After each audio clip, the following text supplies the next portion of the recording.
আজকে কিন্তু সকাল সকাল চলে গেছিলাম বাজারে নিরামিষ কিছু রান্না করব বলে, কারণ আরেকজন করছে শ্রাবণ মাস, তো তার পুরোপুরি নিরামিষ। তো আমি নিয়ে এসেছি এখানে পনির অ্যান্ড হানাতানা সবজি অ্যান্ড সব কিছু কেটে আমি রেডি করে নিলাম।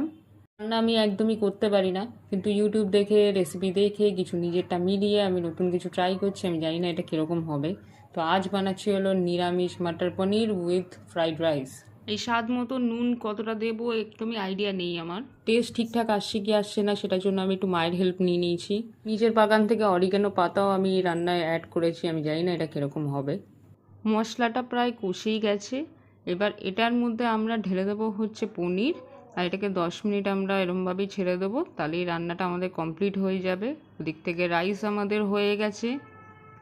এবার খাবার হয়ে গেল আমাদের প্যাক। এবার চলো যাওয়া যাক।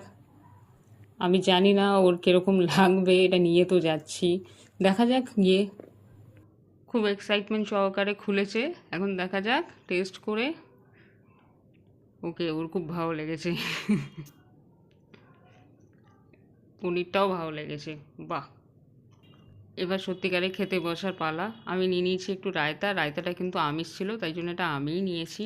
একটু ফটোগ্রাফি করলাম, বিকেলবেলা বেরিয়ে পড়লাম আমরা একটুখানি এদিক ওদিক হাঁটতে, যেখানে আমরা একটু টাইম স্পেন্ড করলাম। অ্যান্ড এখানেই আজকে আমার সানডের মিনি ব্লগ হলো শেষ।